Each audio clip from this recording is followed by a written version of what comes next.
여러분, 정말 제 명절이 오늘 마지막 날입니다. 오랜만에 가족들도 보고 또 이렇게 쉼을 통해서 하나님께서 풍성한 은혜 주신 그런 명절 기간이었습니다.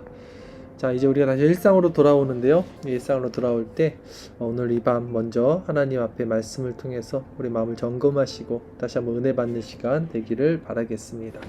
우리 존 오웬의 책이죠. 참된 믿음의 특성과 능력. 참된 믿음의 특성과 능력.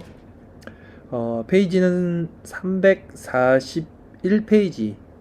견고한 믿음의 촉구함을 계속 살펴보고 있고요. 오웬의 설교가 지금 계속 이어지고 있고요. 아마 오늘 이후로 한 차례나 두 차례 정도면 이 설교가 끝나고 이어서 이 책 자체가 끝납니다. 이제 이 책이요. 요 정도 이제 얼마 안 남았죠? 이게 보이십니까? 얼마 안 남았습니다. 이제 마무리가 될 거고요. 그래서 한 다음 주나 길게 잡아도 다다음 주면 이 책의 내용이 모두 끝나고 그 다음은 우리가 무슨 책을 할 것이냐면 먼저 말씀드릴게요. 하나님을 아는 지식이라고 되어 있습니다. 하나님을 아는 지식. 이 책은 마크 존스, 개혁주의 신학자 마크 존스가 지은 책이고요. 이 하나님의 속성 중에 우리가 아는 하나님의 속성 중에 하나님의 공유적 속성, 비공유적 속성, 그리고 하나님은 삼위일체다. 하나님 단순하다, 영이시다, 무한하다, 영원하다, 불변하시다, 독립적이다. 쭉 우리가 알고 있는 하나님의 속성을 구체적으로 말씀을 하고 있는 책입니다. 제가 어떤 내용을 할까 좀 고민을 많이 했는데 우선은 우리가 말씀 묵상을 아침마다 새벽마다 하기 때문에 이 하나님을 아는 지식, 즉 하나님의 속성에 대해서 개혁주의 관점에서 어떤 교리적인 측면으로 좀 더 바르게 풍성하게 알 수 있다면 가장 좋을 것 같다라는 생각이 들어서 이 오웬 시간 이후로는 우리 마크 존스의 하나님 아는 지식 이 책을 통해서 같은 형식으로 또 수요일마다 말씀 기도회 진행하도록 하겠습니다. 어쨌든 오늘 우리 계속하던 오웬의 설교를 한번 살펴보도록 하겠습니다. 페이지는 341페이지부터 제가 쭉 읽으면서 말씀을 드리도록 하겠습니다. 반론. 좋습니다. 하나님께서는 포도주와 젖을 사라고 말씀하시지만 내게는 포도주와 젖을 살 돈이 없습니다. 값을 치르지 않고는 살 수 없는데 말입니다. 이게 지금 어떤 맥락이었냐면 하나님의 사랑에 대해서, 선하심에 대해서 오웬이 계속해서 설명을 하고 있는 중이었어요. 근데 이제 반론이 일어나는 겁니다. 하나님께서는 포도주와 젖을 사라고 했지만 나 돈이 없는데 어떻게 삽니까? 내가 하나님의 은혜를 받고 싶지만 내게는 은혜 받을 수 있는 능력, 믿음이 없는데 어떡합니까? 이런 반론이죠. 오웬의 답변을 보겠습니다. 당신 말이 옳습니다. 물론 포도주와 젖은 값을 주고 사야 합니다. 세상의 모든 것은요, give and take죠. 주고 받고가 있어야 되겠죠. 그러나 하나님께서는 돈 없이, 값 없이 와서 그것을 사라고 말씀하고 계신다는 거예요. 복음은 우리가 그리스도를 돈으로 얻을 수 있는 것이 아니죠. 우리가 돈으로 얻을 수 없는 가치이기 때문에 하나님께서는 그것을 값 없이 선물로 공짜로 우리에게 주셨습니다. 반론입니다. 그래도 여전히 문제는 남아 있습니다. 하나님께서는 목마른 사람들만 초청하고 계시기 때문입니다. 목마른 사람들아 다 내게로 와라. 이렇게 말씀했죠. 답변입니다. 사실입니다. 하나님께서는 목마른 사람들을 부르고 계십니다. 하나님은 죄인을 부르죠. 예수님은 나는 죄인을 불러 회개시키러 왔다. 나는 의인을 부르러 이 땅에 온 것이 아니다. 말씀을 했습니다. 그러나 여기에서 말하는 목마름은 영적인 갈망으로 생기는 목마름이 아니라 궁핍함과 처절한 결핍으로 생기는 목마름입니다. 영적 갈망으로 인해 생기는 목마름을 느끼고 있는 사람들은 이미 포도주와 젖을 마신 사람들이요 복 있는 사람들입니다. 마태복음 5장에 보면요 산상수훈 말씀이 있죠. 천국은 누구의 것입니까? 가난한 자들, 심령이 가난하고 낮은 자들, 또 핍박받는 자들, 애통하는 자들, 이런 사람들은 이미 복 있는 사람들인 거예요. 하나님은 여기서 포도주와 젖을 사라 말씀하셨고 돈 없이 값 없이 와서 그것을 사라 말씀하신 사람들은 그런 영혼의 목마름을 통해서 이미 복받은 사람들 외에도 하나님께서 영적 그 목마름은 영적인 갈망으로 생기는 목마름이 아니라 궁핍함과 처절한 결핍으로 생기는 목마름을 가진 자들도 초대를 하고 있다라는 것입니다. 한 걸음 더 나아가 잠언 9장 4절 5절 말씀도 마찬가지입니다. 무릇 어리석은 자는 이리로 돌이키라. 또 지혜 없는 자에게 이르기를 너는 와서 내 식물을 먹으며 내 혼합한 포도주를 마시고 있습니다. 자, 하나님께 나오는 자들은요, 사실 영혼의 목마른 자들이 나가는 게 맞아요. 그러나 그들은 이미 그 낮아진 심령, 겸비된 심령으로 인해서 복을 받은 사람들입니다. 그러나 그 하나님은 더 폭넓게 그 낮아진 심령이 아니더라도 지혜 없는 자들도, 스스로 어리석다고 생각하는 자들도, 그리고 궁핍함과 처절한 결핍으로 생기는 어떤 그런 목마름에 있는 자들도 모두 오라고 하시는 겁니다.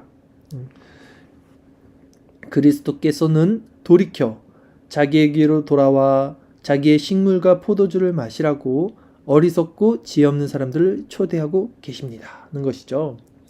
일반적으로 믿지 않는 마음이 자기 자신의 불신앙을 정당화하려고 시도하는 마지막 반론은 다음과 같습니다. 계속해서 이 반론하는 사람들은 뭡니까? 믿지 않기 위해서 자신들의 불신앙을 정당화하기 위해서 이런 시도를 하고 있다는 거예요. 이들의 마지막 반론이 다음과 같다는 것입니다. 나는 그리스도에게 나아가고 싶은 마음이 전혀 없다. 그러니까 하나님은 계속해서 사랑을 주기 때문에 너희들 불러주시지만 나는 다 필요 없어요. 그리스도에게 나아가고 싶은 마음 전혀 없습니다. 물론 믿지 않는 사람은 그리스도에게 나아가고 싶은 마음이 전혀 없습니다.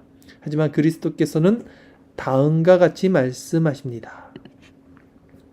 그런 식으로 이 문제를 회피해서는 안 된다. 나는 그런 핑계를 결코 용납하지 않을 것이다. 어리석고 지혜 없는 자들아 내게로 돌이켜라. 자, 하나님은 죽이시는 하나님이 아니요 살리시는 하나님입니다. 하나님은 모든 사람들이 죄에서 돌이켜서 구원받기를 원하시는 하나님이십니다. 하나님은 죄인도 회개하기를 원하시는 분이십니다. 그렇기 때문에 이 사랑은 하나님의 속성이라는 것이죠. 하나님의 그 끝없는 사랑, 죄인을 위한 사랑, 그리고 보편적인 사랑을 오해는 말하고 있는 것이죠. 여기에서 제가 말씀드리고자 하는 내용의 핵심은 바로 이것입니다. 곧 하나님께서 약속 안에서 얘기하지 않은 사랑과 긍휼과 동정심을 보여주심으로써 믿음 없는 우리 마음에 얼마든지 일어날 수 있는 모든 반론을 사전에 차단해 주신다는 이 사실은 우리로 하여금 믿음에 견고하게 서도록 만드는 강력한 자극이 된다는 것입니다.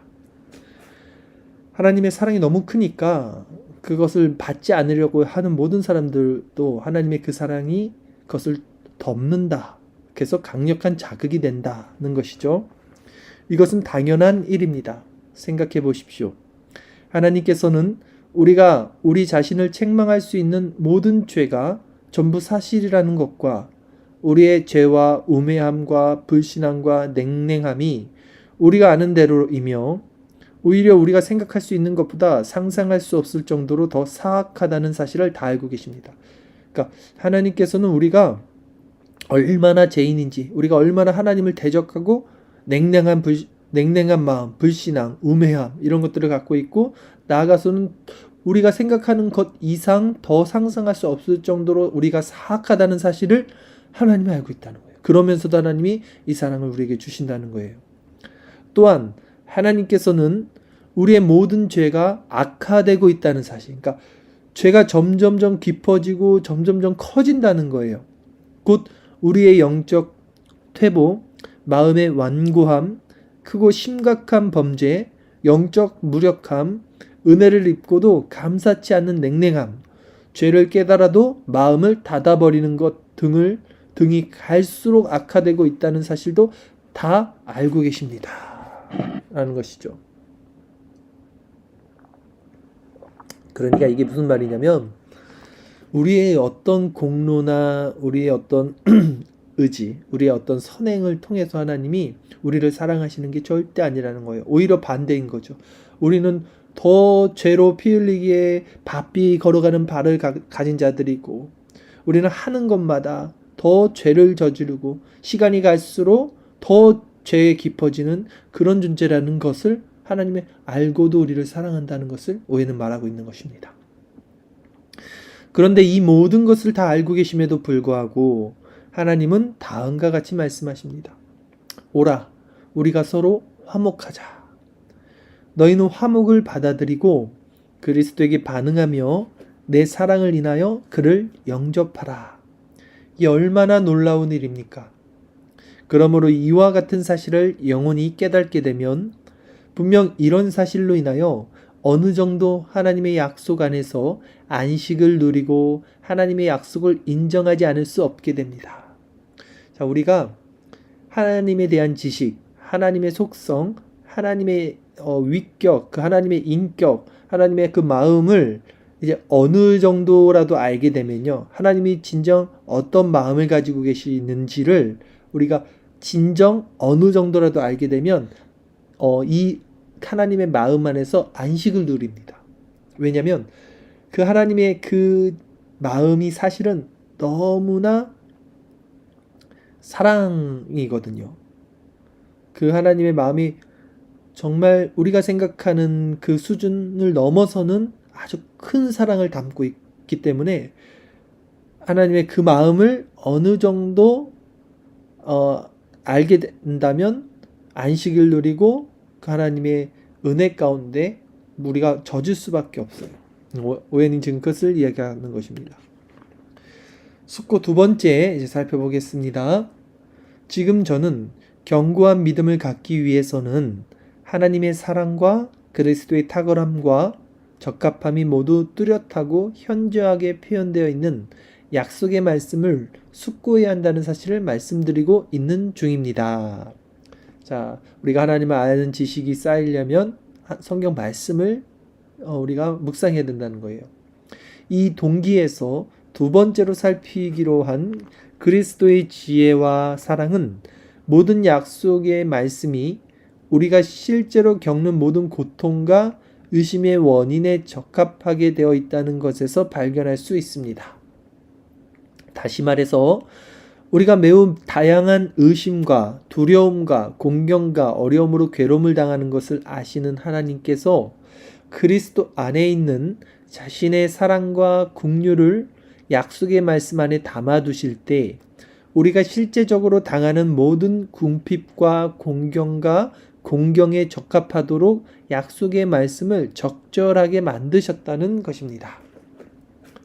하나님께서는 우리에게 전능하신 하나님으로 또한 모든 것에 부족함이 없는 하나님으로 자기 자신을 선포하셨습니다. 그러므로 어떤 상황에서든지 하나님께 대한 믿음을 행사하라고 하나님이 요구하시고 기대하시는 것은 당연한 일입니다.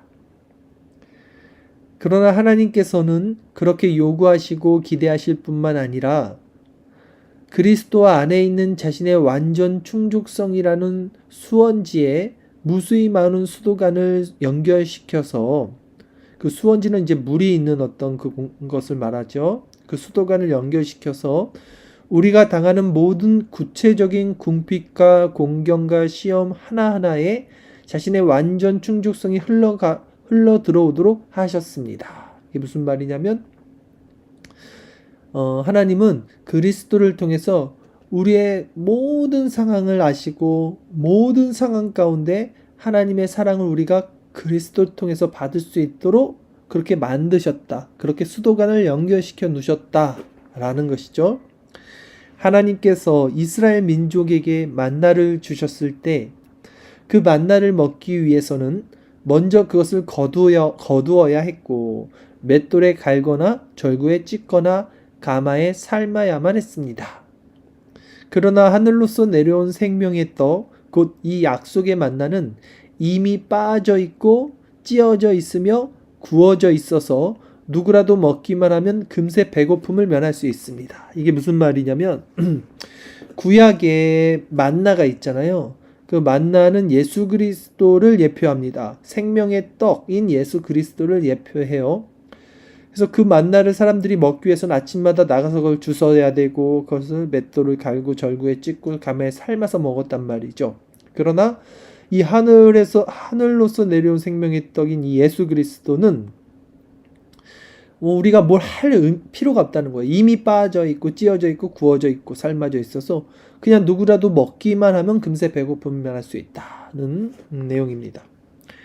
자, 만일 여러분의 집 주위에 우물이 있다면 생활이 참 편리할 것입니다. 여러분은 그곳에 자주 다니며 얼마든지 불을 기를 수 있을 것입니다. 지금이야 우물이 의미가 없지만 예전에는 우물이 없던 때는 우물이 있는 곳에 만약에 집이 근처에 있으면 참 편했을 것이다 라는 거예요. 왜냐면 그 물을 들고 길고 오는 것도 참 무거운 일이었기 때문이죠.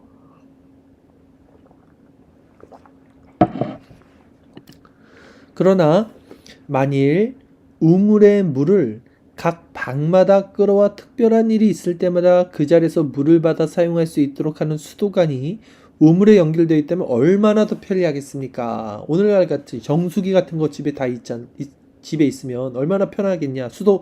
수도꼭지 틀면 나오는 물 있으면 싱크대에서 얼마나 편하겠냐는 것이죠. 그런데 이런 시설이 다 되어 있음에도 불구하고 여러분에게 물이 없다면 그것은 여러분이 무엇인가 크게 잘못하고 있기 때문입니다. 여러분이요, 우리에게는 구원의 샘물을 길어 올릴 수 있는 구원의 샘이 있을 뿐만 아니라 그 샘으로부터 우리의 비어있는 모든 그릇에 연결되어 흐르는 수도관도 수없이 많이 있습니다. 그러니까 그리스도가 우리에게서 너무 멀리 있지 않다는 말을 하는 거예요. 이미 모든 것은 준비가 되어 있고 우리가 정말 그리스도를 이렇게 나아가고 우리의 마음을 열고 그의 사랑을 받을 준비가 된다면 이미 모든 것은 준비가 되어 있고 우리는 그 복을 받을 사람들이다 라는 것을 말하고 있는 것이죠. 사례, 우리가 실제로 겪는 모든 고통과 어려움에 적합하게 하나님께서 약속을 주셨다는 사실을 입증하기 위해서 한두 가지 신뢰를 말씀드리겠습니다. 자, 이게 무슨 말입니까? 이게 사례예요. 지금 무슨 얘기를 했냐면 그리스도를 통해서 우리가 모든 삶의 전반 아주 세세한 부분까지 그리스도의 성과 그분의 성령이 우리 마음을 어떻게 위로하시는지 이 수도관을 예를 통해서 설명을 했고 그것에 대한 실질적인 사례, 신뢰를 이제 말씀을 드리겠다는 거예요. 먼저 이사야 32장 1, 2절 말씀입니다. 보라, 장차 한 왕이 의로 통치할 것이요 방백들이 공평으로 정사할 것이며 또 그 사람은 광풍을 피하는 곳, 폭우를 가리우는 곳 같을 것이며 마른 땅에 냇물 같을 것이며 곤비한 땅에 큰 바위 그늘 같으리니. 그렇죠? 이 말씀에서 우리가 노출될 수 있는 네 가지 공경과 어려움이 다음과 같은 순서로 언급되어 있습니다. 첫 번째가 뭐가 있었습니까?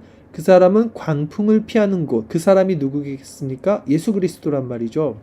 그러니까 광풍을 피할 수 있는 곳이 예수 그리스도는. 두 번째는 폭우를 가리우는 곳.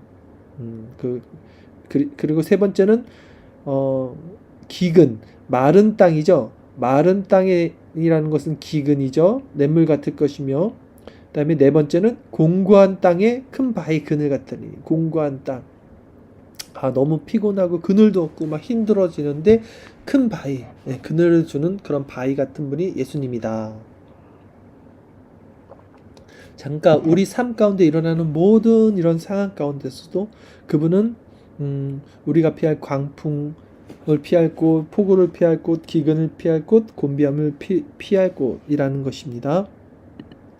또한 이 말씀에는 약속의 사람, 곧 의로 통치하시는 왕이신 주 예수 그리스도께서 이 모든 공경과 고난 속에서 혹은 이 모든 공경과 고난에 앞서서 우리들의 부족함을 채워주시는 분으로 적합하다는 사실도 언급되어 있습니다. 그러면 이제부터 하나하나 구체적으로 말씀드리겠습니다. 제가 이게 사실은 쭉 이어서 했으면 더 좋을 것 같았는데 내용이 이제 얼마 남지 않아서 한번 잘랐고요. 우리가 이제 다음 주나 다다음 주까지 해서 이렇게 마무리하면 될 것 같습니다. 어쨌든 오늘 좀 짧은 말씀인데 여러분 간단히 여러분들에게 어떤 말씀을 전할 수 있을까요? 명절을 통해서 또 세상을 살면서 사람들이 살아가는 모습들을 저는 이렇게 봅니다. 사람들이 생각하는 것, 사람들이 바라보는 것, 사람들이 어떤 마음으로 살아가고 있는지를 보는데 우선은 사람들은 참 힘들게 살아가고 있어요. 정말 많은 사람들은 힘들게 살아가고 있습니다. 그러니까 뭐 물질이 많든 뭐 건강하든 이런 거랑 상관없이 모든 사람들이 힘들게 살아가고 어려움을 당하고 있어요. 그 왜냐 했을 때 본질적인 그 이유를 찾아가면 스스로 주인의 삶을 살아요. 그 스스로 주인의 삶을 사는데 거기까지도 좋죠. 자주적으로 산다고 하니까. 그런데 더 큰 문제는 인생이 무엇인지를 알지 못하고 있어요. 그러니까 인생이란 것이 뭐냐? 나는 누구냐? 나는 어디로 와서 어디로 가느냐? 이런 정의가 없이 이 세상을 살다 보니까 스스로 주인이 돼서 그 모든 해답을 스스로 만들어서 찾고 가야 되거든요. 그 부분이 힘든 겁니다. 왜냐면 자신도 확신할 수 없는 거예요. 인생이 뭐지? 나는 누구지? 나는 어디로 가는 거지? 이 부분에 대한 확실하고 명확한 답을 갖지 못하고 그러나 그럼에도 자신이 주인이 돼서 스스로 믿고 있는 그 바를 행해야 되기 때문에 힘들게 사는 거예요. 그러나 우리는 저는 그렇지 않습니다. 저는 인생이 무엇인지 우리가 어디로 와서 어디로 가는지 분명히 알고 있어요. 왜냐하면 성경 말씀을 저는 믿기 때문입니다. 그렇기 때문에 제 삶은 늘 평안과 은혜와 소망이 있습니다. 물론 현세적인 삶에서 어려움이 있지 않다는 건 아니겠죠. 그러나 그 어려움이 있다 할지라도 정확한 기준과 명확한 삶의 방향성이 있기 때문에 일어나는 모든 문제들이 내 마음을 흔들어 놓지를 못한다는 것이죠. 이것이 우리 성도가 살아가는 가장 기쁜 이유입니다. 세상 사람들은 스스로 주인이 돼서 끝도 모르고 시작도 모르고 방향도 모르는 이 인생을 스스로 정의하면서 살아가기 때문에 그래서 그 두려운 마음에 돈도 모으고 건강도 지키고 명예도 쌓아야 되고 이런 모든 것을 추구하지만 결국 그것은 온전하지 못하고 완전하지 않다는 것이죠. 그러기에 여러분 오늘 우리가 오웬의 글을 통해서도 봤듯이 그리스도는 우리 삶에 너무 멀리 있지 않습니다. 우리 정말 가까이 있고 이 모든 평안과 기쁨과 소망과 감사를 우리 삶 모든 전반적인 부분에 그분은 부어주시고 그 삶을 누릴 수 있도록 준비해 주신 분입니다. 다만 우리가 완악한 마음으로 아직도 하나님을 대적하는 마음으로 우리 마음의 수도꼭지를 틀지 않고 있는 것이죠. 이 밤에 우리가 다시 한번 기도하며 나갈 때 내 삶은 진정 행복한가? 내 삶의 진정 추구하는 바는 무엇인가? 내 삶의 진정 주인은 누구이며 내 삶의 방향성은 무엇인가? 이런 것들을 다시 한번 점검하시고 그리스도를 발견하시고 그리스도 안에서 참된 평안과 위로를 얻는 이 밤 되기를 바라겠습니다.